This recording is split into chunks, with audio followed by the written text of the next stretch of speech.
Téma, o ktorej máme hovoriť, je teda naozaj veľmi široká. Ja som sa pokúsil zúžiť na takých 5 okruhov.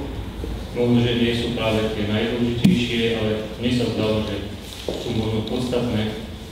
Pretože pocit obete a medzinárodného sprísahania, alebo také akési bezmoci, všetko sa deje mimo nás, to nie je len stredoeurópsky problém. To je problém možno všeobecný, alebo je to možno problém iba malých, ale on má svoje stredoeurópske zvláštnosti a asi o tých by bolo treba najviac hovoriť.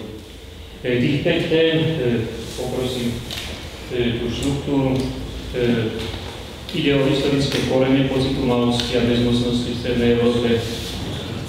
Potom chcem hovoriť o malosti ako produkte ideológie európskeho nacionalizmu.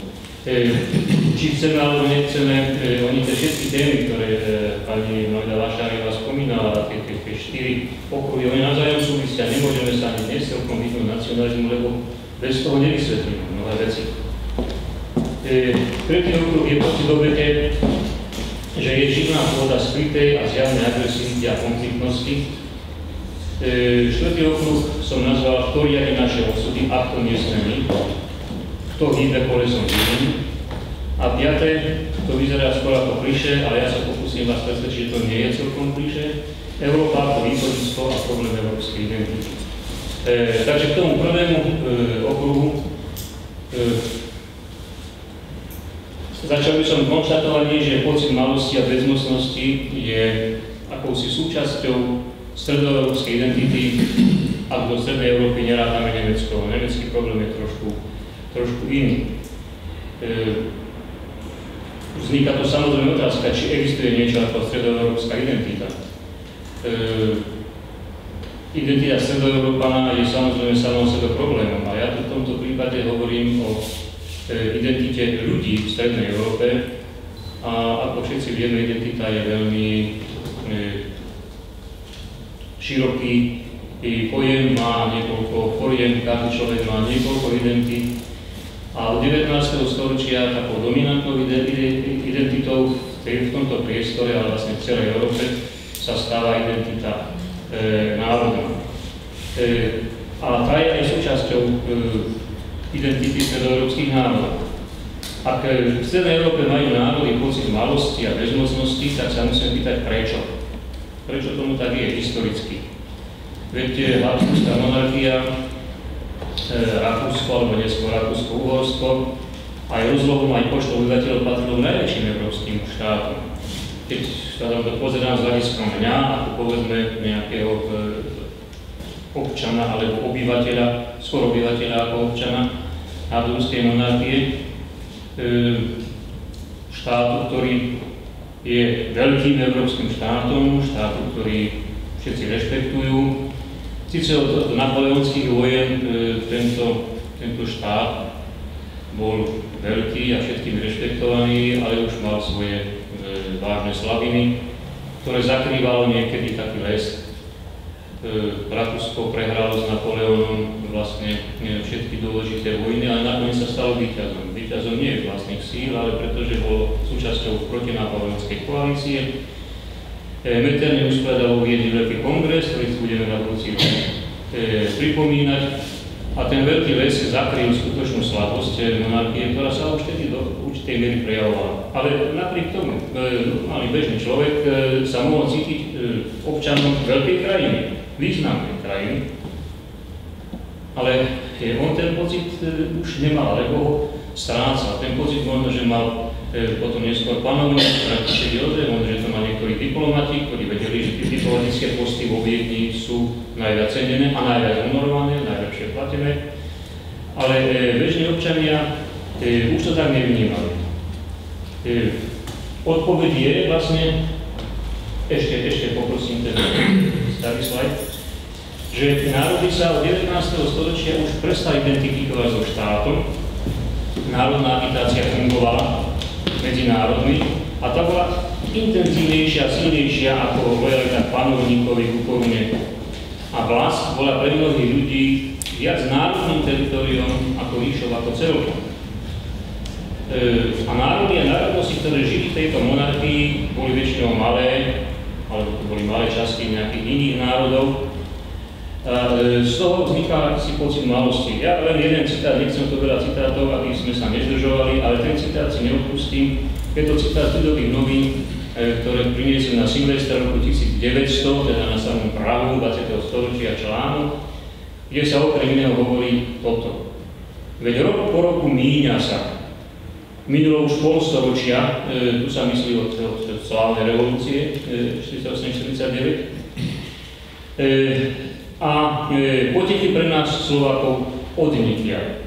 Sami ako smutné vrby stojíme na javišti sveta, odnikia pomoci potechy. Nádeje naše klesajú jedno za druhým, hrob a drsná skutočnosť celý na nás zuby smiechom mrazivým. Myslím si, že väčší, a takýchto citátov nájdeme viacej v slovenských novinách aj iných. Prečo sme teda malí? No, pretože sa identifikujeme s niečím malým, čo ešte len rastie, čo ešte dokonca v jedných novinách sa hovorilo, my sme ešte nie národ, my sme akési embryo národové, ktoré ešte si vzniká a všetci ostatní nás nejakým spôsobom prebiehajú a nami opovrhujú. Takže neidentifikovali sa s veľkou ríšou, identifikovali sa s niečím malým. Na druhej strane je tu aj neschopnosť akceptovať malosť ako pozitívnu hodnotu, hoci dnes vieme, že už aj mnohí malí alebo malé národy prejavujú veľké sebavedomie a možno, že aj Slováci patria medzi nich, ale to teraz akože dám trošku za zátvorku. Tá neschopnosť akceptovať to, že môžeme byť dôležitý a významný, sa prejavovala v tom, že národy tu na tomto priestore hľadali svoju veľkosť. Hľadali ju, ako si bola to neexistujúca veľkosť a hľadali ju v minulosti, napríklad Slováci ju hľadali v slovanstve, to bolo to Kolárovo veľké tubisko, my tam patríme do toho veľkého priestoru, ale hľadali to aj v akejsi historickej veľkosti u kráľov Svetoplukov a starých Slovákov, ktorí mali veľkú ríšu. Dodnes to nejakým spôsobom funguje, ale robili to aj Česi. Aj Česi hľadali určité východisko v slovanstve, ale aj v vlastnej histórii, pretože my dnes vieme celkom jasne, že to, čo sa hovorí, alebo hovorilo dlho v českej aj historiografii odbornej ako český národný štát stredoveku, že Česi mali svoj národný štát, je proste ilúzia. To je niečo, čo neexistovalo. Národné štáty v stredoveku neboli. V stredoveku boli feudálne štáty. Ilúzia národného štátu, aj u Čechov, aj u Maďarov, aj u Poliakov, takým tým nacionalistickým tendenciám, ktoré v 19. storočí prevládali. Rovnako to je u Maďarov. Fiktívna, virtuálna, nikdy neexistujúca historická veľkosť Maďarska, národným štátom Maďarov nikdy a jeho veľkosť je tiež samozrejme vec, o ktorej možno diskutovať. Podobne to bolo u Poliakov, iné národy habsburské monarchie mali také ostredivé tendencie. Taliani, ktorí tu žili, už žili v stredicému Taliansku na konci 19. storočia, Rumúni v Sedmohradsku, Srbi, Chorváti hľadali veľkosť v tom juhoslovanizme, ktorý fungoval. Dnes už nefunguje, vtedy ešte to bolo niečo, čo sa rodilo. A dokonca aj Nemci, ktorí žili v Rakúsku, najviac proti Bismarckovmu malonemeckému zjednoteniu protestovali práve rakúski Nemci, pretože oni boli vylúčení z Nemecka, Rakúsko a oni začali propagovať veľké Nemecko, alebo existoval spolok, ktorý sa volal Aldovie Šeterva, Všenemecko, že všetci Nemci majú byť zjednotení nielen ako nejakí Prusy, Bavory a tak ďalej, nielen zväčšené Prusko o niektoré ďalšie nemecké štáty. Nie je úplne náhoda podľa môjho názoru, že Hitler bol Rakúšan. Vieme, že Hitler bol Nemec identitou, ale narodil sa v Rakúsku a žil v tomto prostredí. Teda hľadanie vlastnej neexistujúcej veľkosti je určitá ilúzia, ale aj veľmi nebezpečná ilúzia, ktorá vedie k pasivite, pocitom beznádeje. Dejiny sa interpretujú ako boj o prežitie. Taký typický príklad slovenský historik Stanislav Kiršban, ktorý žije v Kanade a ktorý napísal knihu, nazval tú knihu The Struggle of Survival. Boj o prežitie. Ako by Slováci, celé dejiny slovenské neboli ničím iným, iba bojom o prežitie. Môžeme ísť ďalej kúsok. To všetko teraz súvisí s európskym nacionalizmom, ktorého súčasťou bola agitácia. Žiaden európsky národ moderný nevznikol bez agitácie. Aj v Nemecku musela nemecká inteligencia, a teda stredná vrstva mešťanstvo, robiť veľkú agitáciu, ktorá presvedčila Frízov, Bavorov, Prusov, Sasov, že sú Nemci. Hoci historicky boli naozaj Prusi, boli Sasi, boli Bavori a tak ďalej. Začala tu fungovať idea národného štátu, ktorá bola úplne nová. Národný štát v tom zmysle, že každý národ, ktorý sa identifikuje ako národ, má právo na svoj štát a v tom štáte je suverénom národ. To teraz bol suverénom panovník, niekde existoval suverén ako občan, krátko to bolo vo francúzskej revolúcii, niektorých mestských štátov, ale to bola úplne nová vec. Teraz vlastne suverénom štátu má byť národ, od toho sa odvodzovala vlastne národ, dáva nejakým svojim reprezentantom, len ich poveruje riadením, spravovaním štátu, ale suverénom je národ. A to je novinka, pretože to je niečo, čo doteraz nebolo. Národ je virtuálna realita svojím spôsobom. Národ sa nikdy nedá nejakým spôsobom zhromaždiť na jednom mieste, ani ten najmenší národ. A okrem toho panovníka môžete zabiť, môžete ho otráviť, národ nemôžete zabiť, ani ho nemôžete celý otráviť. Určité pokusy o genocídy tu existovali v dejinách, ale väčšinou teda boli drastické, dramatické, ale zásadne neúspešné. Pod touto ideou národného štátu sa formovali veľké štáty európske a tie boli príkladom Nemecko a Taliansko, už som to spomínal. Ale malé národy. Nemecko napríklad vzniklo tým, že z malých štátov alebo z malých regiónov vzniklo jeden veľký štát pod ideou, že to je náš národný štát. Ale malé národy, ktoré mali v najlepšom prípade obývali určité teritorium, aj to väčšinou v Strednej Európe nikdy nie je súvislé, ale boli tu ostrovy a tak ďalej. Aký štát národný? Uhádali sa náhrady, to je typický slovenský príklad. Hovorilo sa nie o štáte, Slovensku mali o štátnosti. Slovenské programy boli postavené na Uhorsku, ale na určitých formách slovenskej štátnosti, autonómie, federalizácie a tak ďalej. V konečnom dôsledku sa u malých národov idea národného štátu premieňa na frustráciu z malosti. A to je prípad, to je tá bieda stredoeurópskych národov, ktoré aj Ištván Bibo svojich kníh. V tej romantickej fáze nacionalizmus mal určitý tvorivý potenciál. Nepochybne. To, že dokázal vytvoriť v Európe dva veľké štáty a že ostatné štáty, ktoré boli postavené na dynastickom princípe, premenil na národný štát, to bol tvorivý potenciál. Ale v postupnom vývoji nakoniec nacionalizmus skončil deštrukcií. Takou najväčšou deštrukciou je vlastne vznik prvej svetovej vojny, ktorý si teraz pripomíname. To bez nacionalizmu jednoducho nepochopíme. Prečo takáto vojna vznikla. Nacionalizmus sa formoval ako obranná ideológia. To je v našej súvislosti veľmi dôležité. My sa musíme brániť. Dokonca aj Nemci, ako povedzme Bavori a Prusi a tak ďalej, sa museli brániť proti veľkým, proti Francúzom, Angličanom. Oni sú veľkí a my sme takí rozdrobení malí, my sa musíme zjednocovať. Takže obranná ideológia typická napríklad pre Slovákov, ale ona končí v hegemonializmu. Takým typickým príkladom stredoeurópskym tej dvojakosti, ktorá vždy súvisí s historickým obdobím, sú Maďari. Maďari svoj nacionalizmus predstavovali ako obranný nacionalizmus voči Viedni, voči hegemonii Viedni. My s nimi chceme mať svoj štát. Ale v konečnom dôsledku sa ten nacionalizmus premenil ako na hegemoniálny nacionalizmus voči iným národom v Uhorsku. A Môžeme aj o Slovákoch hovoriť, vždycky to bol ozaj nacionalizmus, ale v slovenskom štáte, keď vznikol, sa začal hegemonálny princíp prejavu proti menšinám napríklad. Takže on ten nacionalizmus má v sebe tieto dva momenty a v súvislosti od historického vývoja sa prejavuje viac jeden, inokedy zase druhý. A opäť, pretože nikto nie je taký veľký, aby sa nenašiel ešte niekto väčší.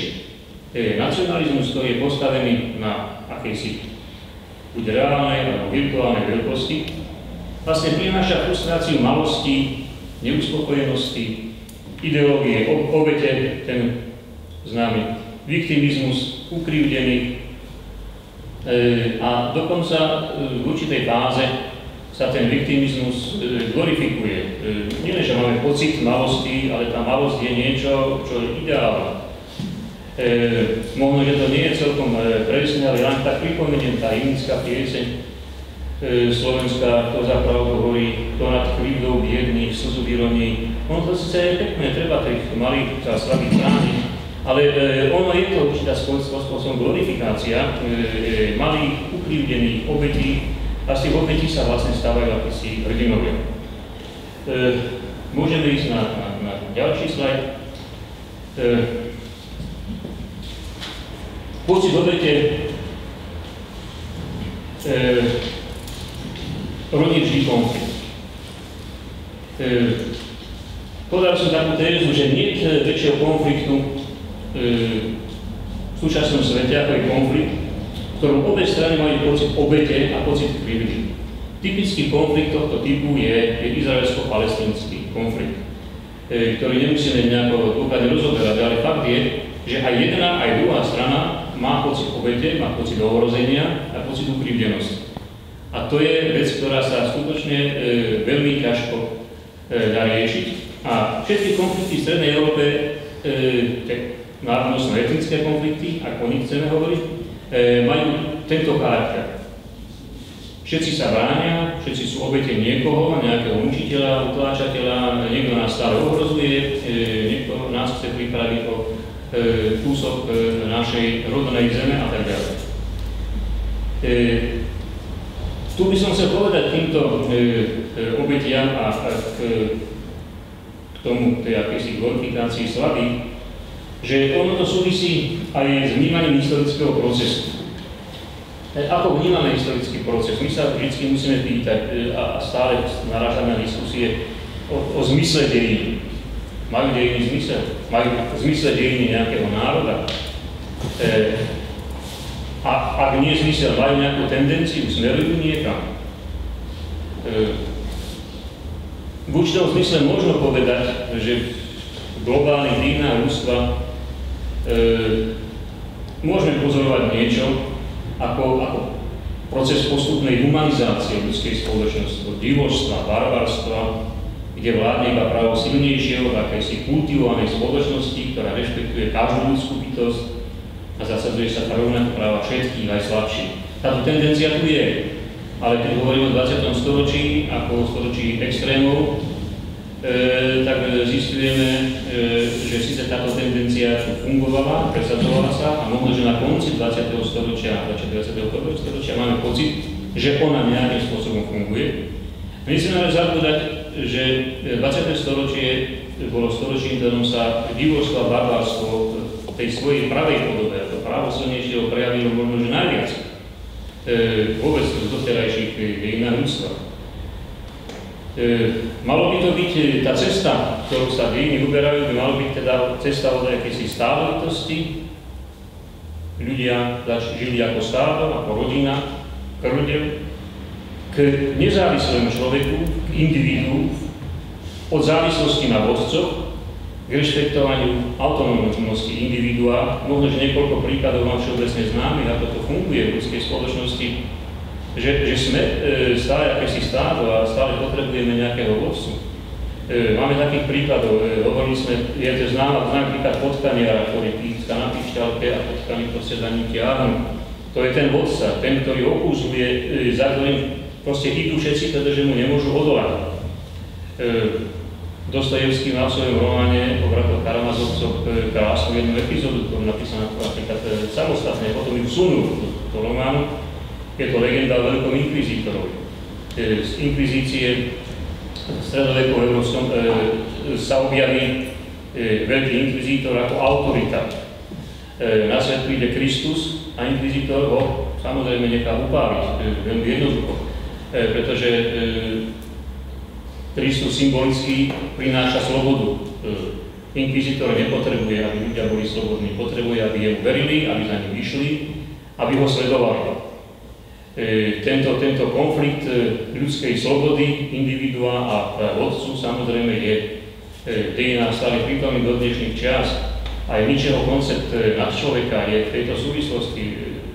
Myslím si, že treba o tom hovoriť, tak možno aj na okraji, pretože koncepciu nad človeka diskreditovali nacisti, ale Nietzscheho koncepcia nad človeka je niečo celkom iného, ako to, čo tí nedovzdelaní ľudia okolo Hitlera z toho nakoniec urobili. Jeho predstava je, on vlastne vychádza z Darwina.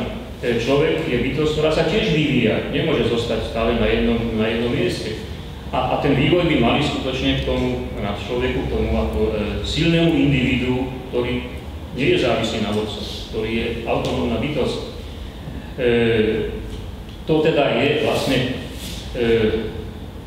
niečo, čo v dejinách sledujeme, tento zápas človeka o svoju vlastnú slobodu.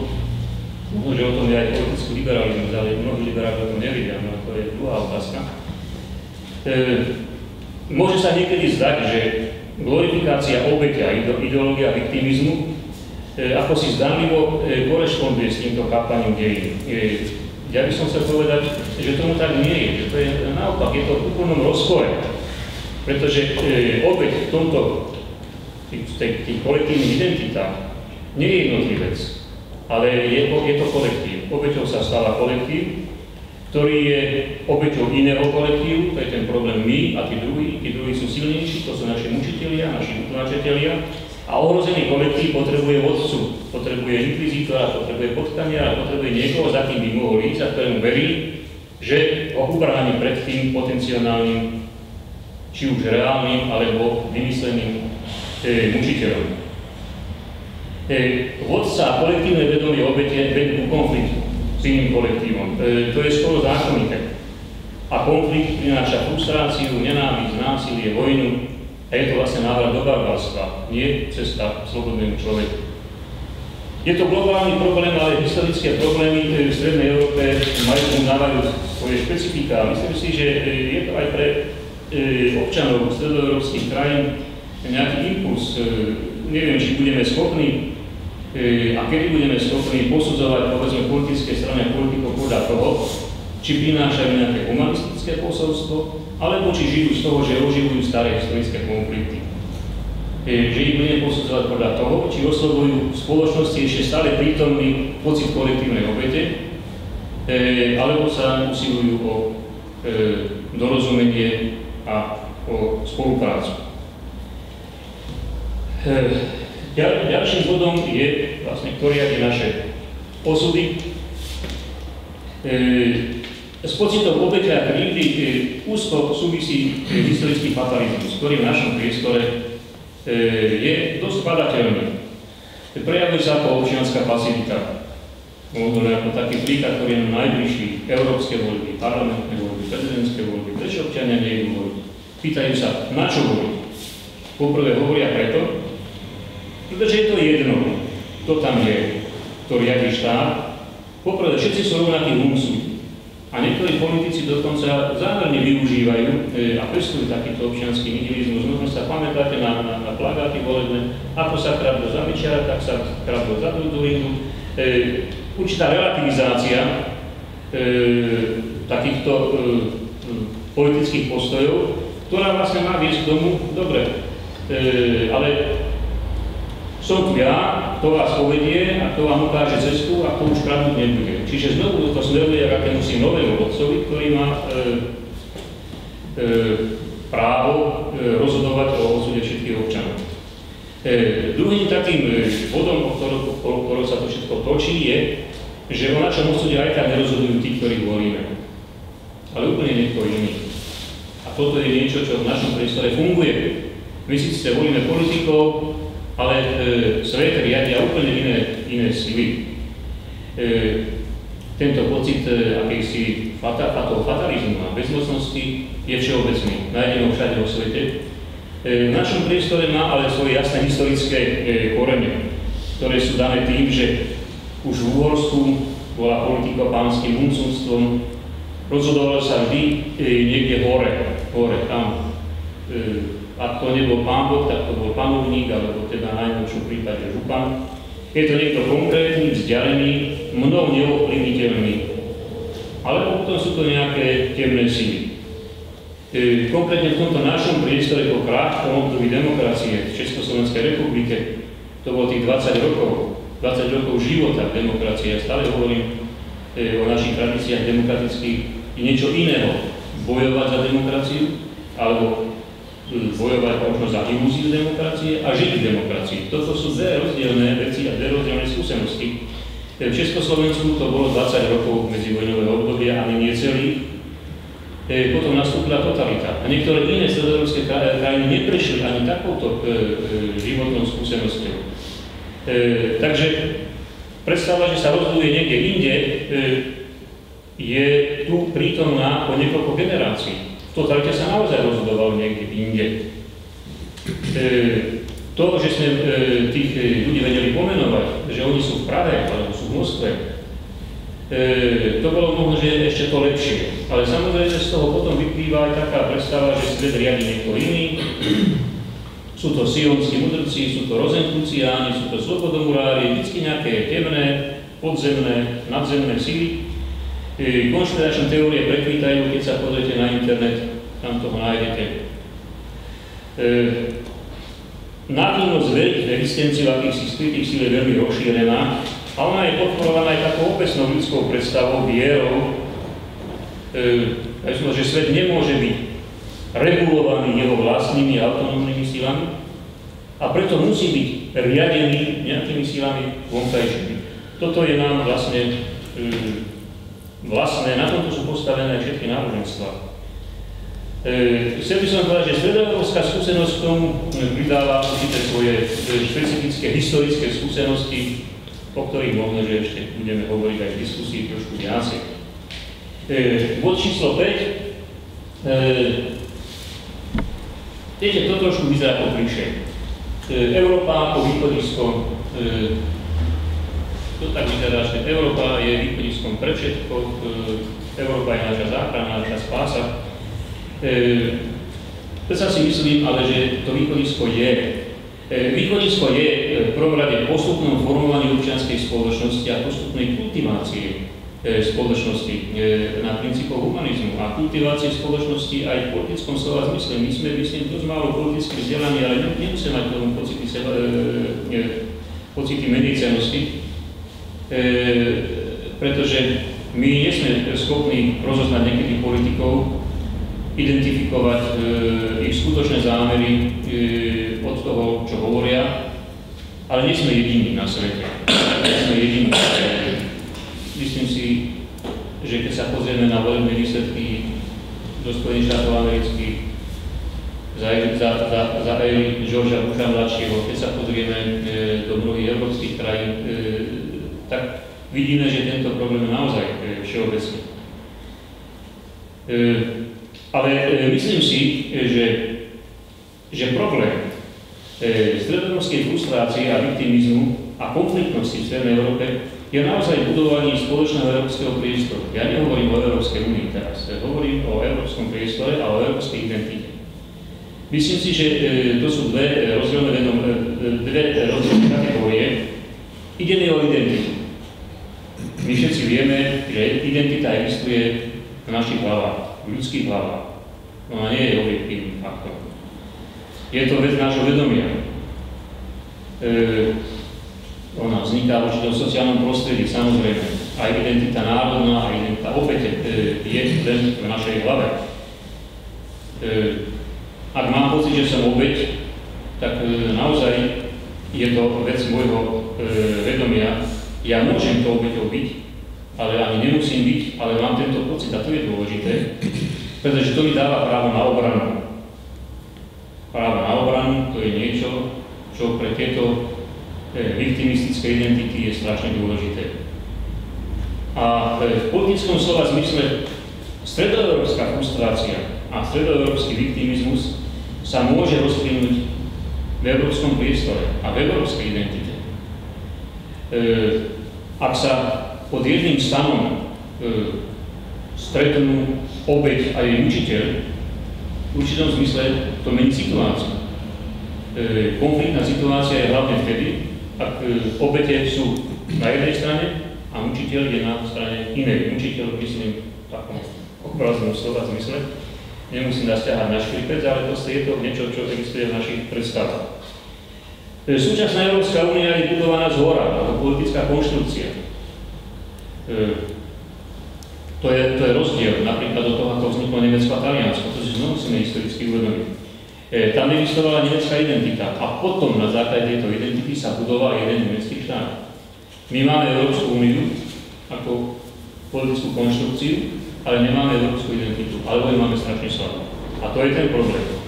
Je to únia štátov, ktoré zdôrazňujú svoje národné záujmy. Národné záujmy sú znovu primárne.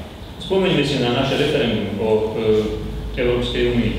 Všetci, ktorí boli za referendum, ako hlavný argument povedali, Európska únia je v našom, teda slovenskom národnom záujme a podobne agitovali aj v iných krajinách. Čiže opäť je tu niečo, čo nám ešte v hlavách stále dominuje.